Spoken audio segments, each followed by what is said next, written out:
Joining us now is Jim Anderson. He's CEO of SocialFlow. He's going to start off sharing what he sees as key challenges and opportunities in the social publishing space, and then Jim will lead a panel which will include Susan McGregor from, why don't you guys all come up actually, and we'll just be ready to go. Susan McGregor, who is the Assistant Director of the Tao Center, did I say that right? Tao Center, I should think Buddhism. Tao Center of Digital Journalism at Columbia University. Jennifer Anderson, who's Vice President of Digital Audience Development and Database Ops at Bonnier. Lana Jovanovic, who's Senior Manager of Digital Engagement at UBM. And David Park, who heads up Business Development and Revenue at Bauer Xcel. So, Jim, kick it off. Excellent. Thank you, Eric. And if this was really going to be clickbait, you would have said, and you'll never believe number 4, because that would have caused people to click through 4 times, right? So we got some work to do if we truly wanted to create clickbait, which we don't, of course. So thank you all for joining me. As Eric said, I'm Jim Anderson, and I just want to frame up a couple of things. And we were talking a little bit before we got up here, and I think one of the things that, as an audience, that you definitely ought to hear and deserve to hear, that you all are winning. I deal all day, every day with social media, and I'm sure you all deal with social media in various ways, shapes, and forms, but you've got other areas of responsibility for your jobs. Well, I don't, basically. I eat, drink, live, breathe, sleep social media, which may be a bad thing in some ways, but I certainly spend a lot of time on it. And it just couldn't be more obvious to me and to us that you all publish more content, you publish better content, you publish to larger audiences, you have better reach than certainly marketers themselves. I spent last week with a group of pretty senior digital marketers, and they are immensely frustrated, challenged, and concerned in their own ways, right? Everybody's got their own business challenges, and their big challenge and what they're trying to do is get attention, right? In the previous panel right before lunch, I think it was the gentleman from Digitas, Adam Schlachter, was saying, the first thing I've got to do is I've got to get people's attention. If I can't get people's attention, then nothing else matters. Well, you've got the audience's attention. You're producing the content that matters. And that graphic up on the screen here is from a white paper we produced analyzing, I think it was 8 million posts. And the top posts, number one, you sort of see a blockbuster phenomenon there, that the top posts are the ones that drive the lion's share of the reach and the engagement.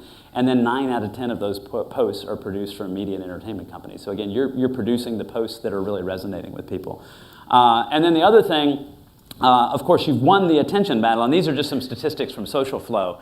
And I love, my board especially loves the up and to the right thing. I love it too, because it really signals that we're adding value. You all are producing more, better content, as we just talked about, and it's getting, your advantage is widening. It's not narrowing. It's not tapering off. I'm sure at some point it has to taper off because we'll run out of people, but you're getting all of the audience out there. And those are just SocialFlow statistics right there. 600 million unique users are being reached by the content flowing through our platform. And again, that's your content largely.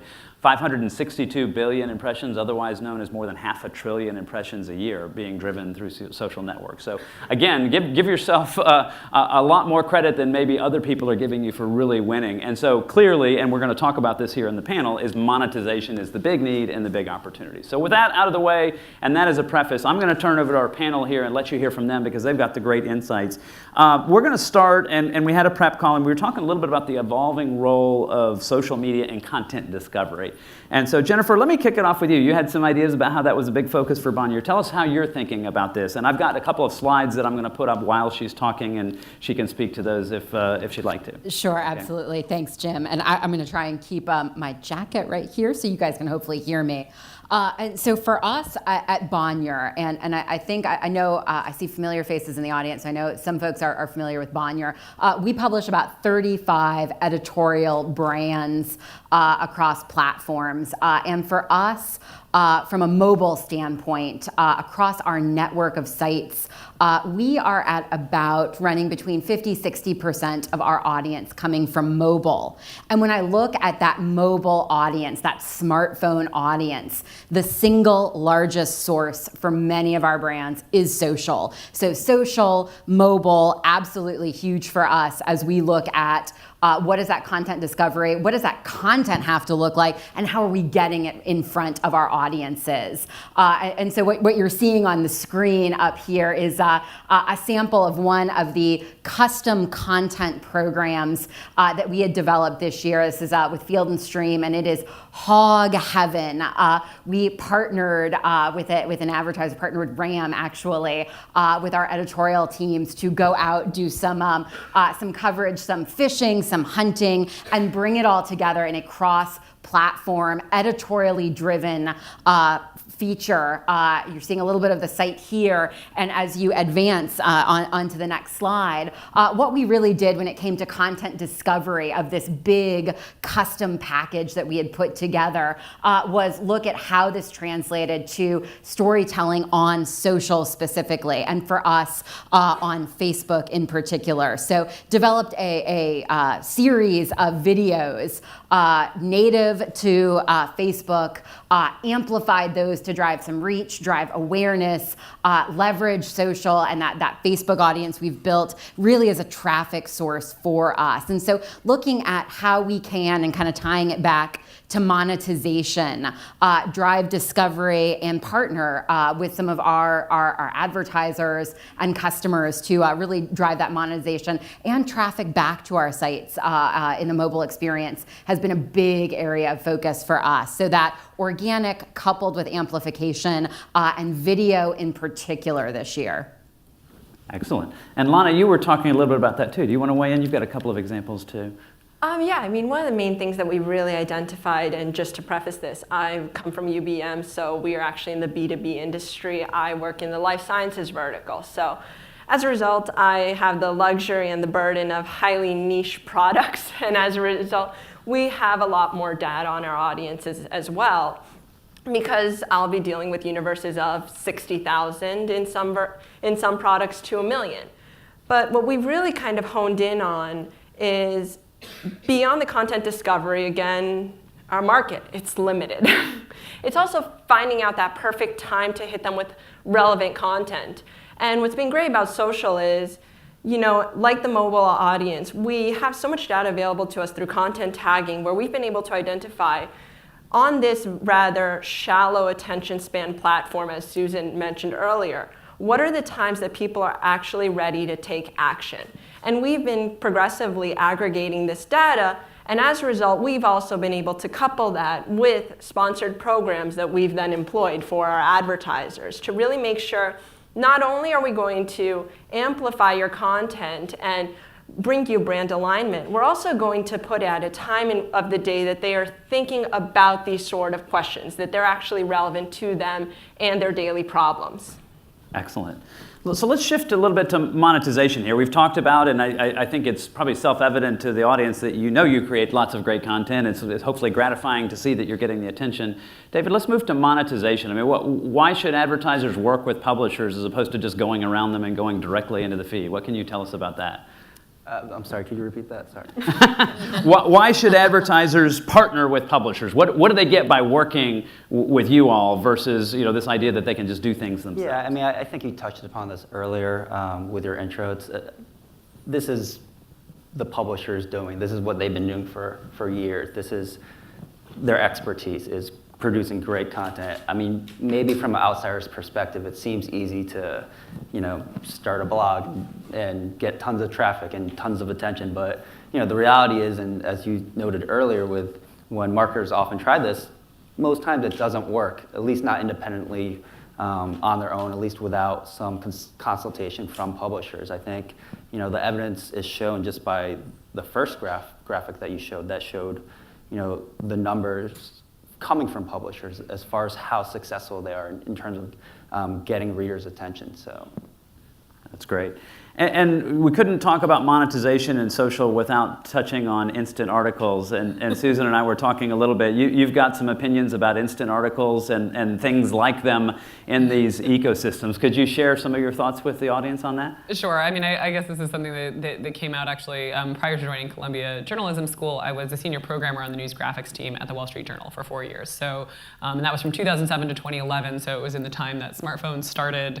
The iPhone launched about a month after I joined, through a year following, the launch of the iPad, which of course the Journal was a launching partner in. From a technical side, I think the important thing to understand is that one of the things that happened during those times was, we started, so I was there when we started using social. The first time we put share buttons on graphics and all of these things. And, as we were discussing before, at the break, the appeal about instant, right, for readers in a large circumstance is the fact that it's much faster.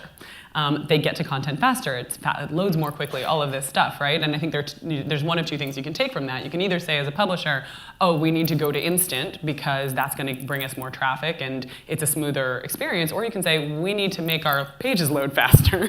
And I think the concern is that, and we've seen this happen on the API side with even with the process of having things like and share buttons, which is that the ground can move under you at any moment, right? And so while it's totally understandable because so many publishers, and I think this was true even in my time at the Journal, and I think is increasingly so now, so much traffic, direct traffic comes from social that there's a temptation to say, well, whatever we do, we have to maximize that.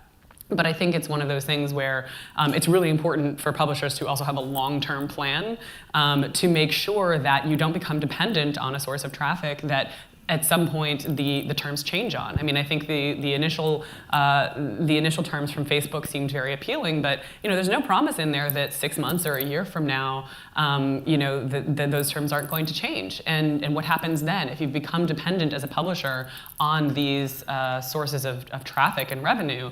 You're going to be in a really tough place. And even on top of that is just sheerly the technical investment, the cost investment of making sure, we all know all of these big companies, they change their interfaces, they change their APIs all the time, often without consultation. And what happens is that then all of a sudden, you need somebody who can program X, who can build Y, and it becomes very, very expensive. In the initial time period, I remember talking to folks at Quartz, actually. The latest Quartz, two former colleagues of mine were sort of the founding folks there, and having a dinner table conversation, a conversation over dinner with one of them. They were starting and saying whether they should do an app or not.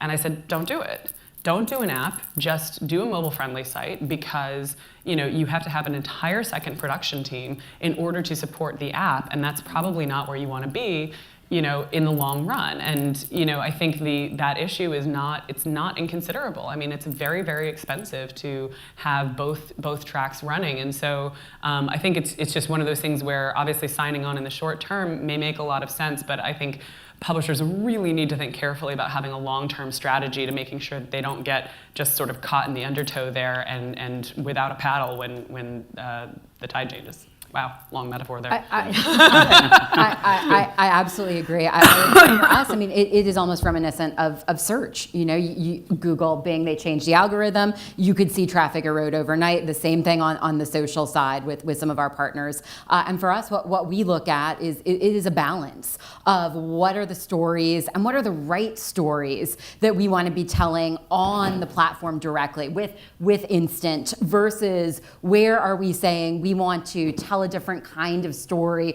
offer up some different points of engagement and maybe some monetization opportunities on our owned and operated platform, and then making a decision about where are we going to tell which of these stories. We are not, even with 35 brands, we are certainly no Washington Post with 1,200 new articles a day that we are going to say we're putting it all out there, say on instant.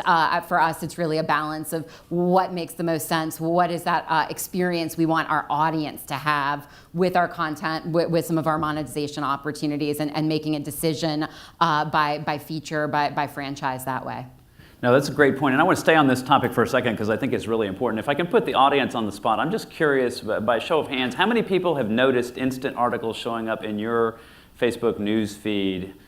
25% or so, maybe a little bit more than that. I noticed, and I've been looking, obviously, given what I do, I noticed a pronounced change a couple of weeks ago where they just started showing up. And obviously the Washington Post was one, the Atlantic, many of the other ones. And it is a demonstrably better experience. There's just no doubt about that. I mean, the analogy that comes to mind for me is broadband versus dial-up. And what side of history do you want to be on as it relates to that from the user experience standpoint? But then there's this whole, do you want to be sharecropping on somebody else's land? And what does that mean for your long-term success? So I think that is a really important and strategic question, and I think there are going to be some pressures in the near term that are really going to apply. I mean, if you're delivering an experience that's slow and somebody else is delivering one that's fast, and they're therefore getting more click traffic, that's a pretty tough position to be in as well. So I think we're going to, as a group, have to collectively wrestle with that one, definitely. Okay. Good. So let's go back to the title where we were talking in jest, I hope, about the clickbait here, the secrets of mobile audience development. And you'll never believe number 4. How do you maintain your brand integrity in a clickbait world, right? I mean, there's all of this incentive and the desire. We all need to get traffic. We're measured on traffic. We want people to click through. And we see all the examples, some of which are celebrated, some of which are derided, but they seem to work, at least in some way, shape, or form. How does one, and how do you all manage that church and state issue or the substance versus clickbait issue? Yeah, so I think with Bauer Xcel, I think it's good to have a brief background on our history because that actually will help answer your question. And so Bauer Xcel, first of all, is the digital arm of Bauer Media. Bauer Media is giant media powerhouse, nearly $3 billion in revenues, 600 magazines, also in radio, also about 1,000 products worldwide.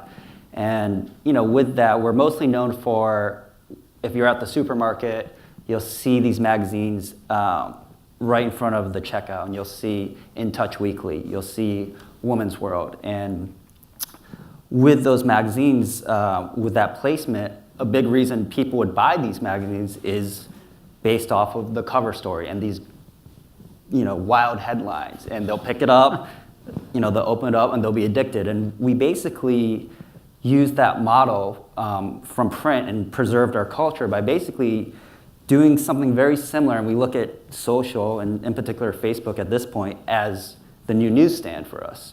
And with that, a lot of it has basically been just testing and constantly optimizing. I think with Facebook, you are subject to changes in their algorithm. And for us, we constantly have to stay on top of that and make changes, all the time to keep up with them. And so with that, I think that's the biggest thing for us. I think that is, I don't know if you'd call it a secret, but we basically look at things from our past and what was successful with print and actually have been able to leverage that online. Yeah, excellent. And now, Lana, B2B I know is different. So maybe, does this even apply to you? Does it come up in your content creation? Do you get tempted to create things that some people might view as clickbait? Well, so yeah, we do. We've had different scenarios with that where we have had clickbait, but I think it started out by, like I said, we had to take a really measured and almost data-driven approach to how people engage with our content and making sure that we have the right ratio in the sorts of content we have, because it's B2B. We don't want to dilute the brand integrity of our job here is to also promote your professional career. So what we really looked at again is that we found there are times of day where clickbait is fantastic. When someone's commuting, they love their clickbait.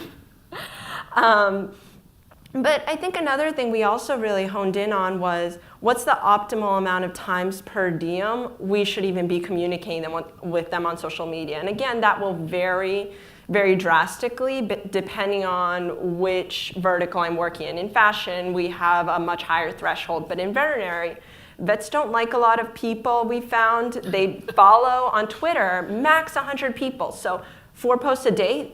Anything above that, they start to feel it. They start to tell us, you're talking to me too much.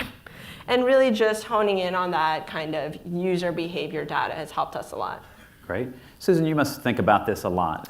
Well, I was going to say, actually, this is somewhere where actually, so my current position, the assistant director at the Tao Center, we actually have a report coming out, being released on Monday, which is a guide to messaging apps. So very, very relevant to mobile, some social, but also messaging. And I think one thing is not to, I think it's very important, I think taking the data-driven approach is really essential, because I think, for some of us who maybe there are newer platforms that we don't use as much, things like Snapchat, WhatsApp, that we may or may not use personally, and that demographically may seem to skew a little younger, is not to assume that what those users are looking for is clickbait. I mean, one of the things we found is that actually there were a lot of Snapchat users who, found out about, news in the Iran deal. Like, Snapchat was their channel for that, and they were excited about it. And so, and at the same time, you see brands like the Washington Post, which is, very, very stalwart of the news industry, able to leverage messaging apps to, introduce maybe a little bit more lighter content. They can use chatbots and things like that. So, I think what it is just to not conflate, the demographic that may be on a certain social media platform or a certain messaging channel with that they're looking for clickbait, and really, be strategic, be experimental, and iterate and evaluate constantly to find out what the real target is for that audience. What they are actually looking for, and don't go on your presuppositions, but really find out. And then, you may find you can really carry a lot of substantive content, and that becomes a way, once you have reached, you may reach a new demographic that then maybe it's not directly, because they're not going to go from, WhatsApp doesn't have a link back to your website, but that, that there's kind of a halo effect where then the familiarity with the brand will translate into traffic from new demographics to your core products. And can we talk a little bit, maybe we should clarify definitions and terminology, because it seems like I'm hearing a couple of things. One is be very data-driven, which makes, I think, perfect sense to everybody. And my guess is if you empirically experiment with clickbait, your data will lead you down the road of creating more of it. I mean, it's almost by definition, that's sort of enticing. But then my question is, well, what, is it just generating clicks, which is a good thing? The term clickbait seems to be derisive. What turns it from generating clicks to bait? Is there a bait and switch implicit in that? Or can anybody comment on sort of what goes from just, hey, I'm being empirical, data-driven, looking at what's going to drive our business, to now I've gone too far. What is too far? Can anybody sort of help us answer that question? Well, I think even before you start any experiment, you really have to figure out what are your KPIs, your key performance indicators, before you even start down that path. Because if you get into that analysis after you're already down it, you'll convince yourself that you were successful in any experiment you took. I think just what metrics that is going to vary so drastically based on what you're hoping to learn about your audience.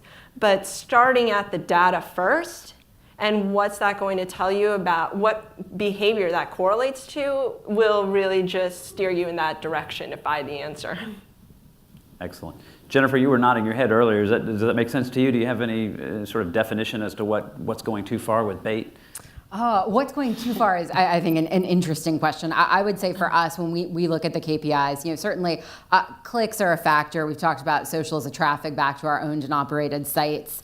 What drives engagement on the platform, the sharing, the conversations, that doesn't always align with what is going to be a great driver of traffic off the platform back to our site, whether we can directly identify that or not. That is something we look at too. And it is critical for us, I'm sure like everybody in the room.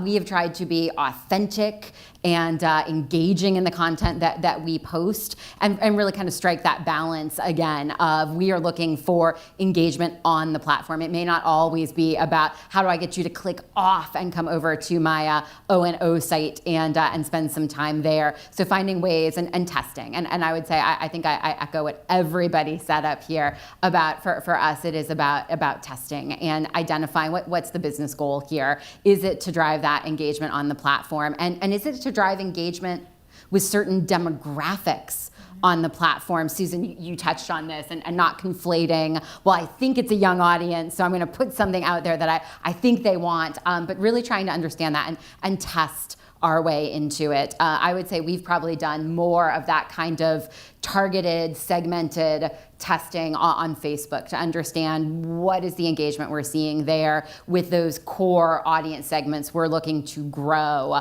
and you know, whether that's clickbait or not, or whether we've gone too far, but really trying to figure out how do we drive that engagement and then ultimately maybe get them to click if it makes sense. Excellent.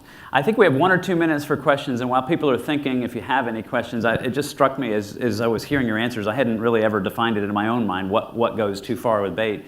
But I will throw a hypothesis out, going with our example here of the top 5 secrets of audience development and monetizations. I mean, is that just sort of empirical, data-driven, trying to draw you into content you're interested in, or is that bait? I guess where, for me, it goes too far is when you say the comma, and you'll never believe number 4, because you're not going to say, and you'll never believe number 1, because you want them to click through. And that's where maybe it goes too far and starts to become misleading. Have you noticed that? Nobody ever says you'll never believe number 1 or number 2. It's always something towards the end of the listicle. I wonder why. And so maybe that's a good indicator. I mean, and to be a bit facetious, I mean, this is a bit facetious, right? But I mean, to go back to the Facebook Instant example, you know, if it's too clickbaity and, you know, people get, and it load, like, they might be gone before the ads even load. You know, Yeah. apparently because, you know, news sites are loading slowly, you know, you might not even benefit from that clickbait because, you know, the ads down the page, you haven't even gotten the impression before they decide they're out of there, you know. So, I mean, I think, you know, that's another thing, too, to think about is that, you know, if your bounce rate is 99.9%, you know, it's not doing you any good anyway. Right. No, that's a great point.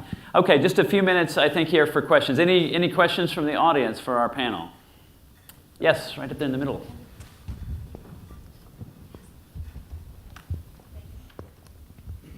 Are you using a platform or a tool for this A/B testing?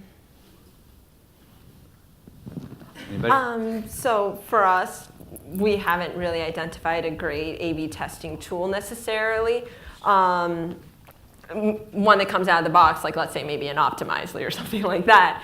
But what we have done a lot is we've instigated a content tagging protocol that stems from our social media platforms, our social media analytics tools, and then into Omniture to be able to look at how people navigate across all of this. That's great, and I'll mention, obviously, SocialFlow is a social marketing platform. We've thought a lot about this. The hard part, especially in social, about doing A/B testing is how do you get two separate control groups, right? A/B testing is all about I take an audience, I split it in half, and I do two different things to measure the result. That's actually very hard to do with organic. You can do it great on paid on social, but you can't do it very well with organic publishing. And I would have chimed in with that exact comment. Yeah, so when we've done testing, we have put some money behind it to say let's do a page post and understand, you know, when we use this creative versus that creative, and then use some of those learnings to drive the organic strategy as well. Great. Well, I know we probably have more discussion and questions, but it looks like we're out of time, so please join me in thanking our panelists.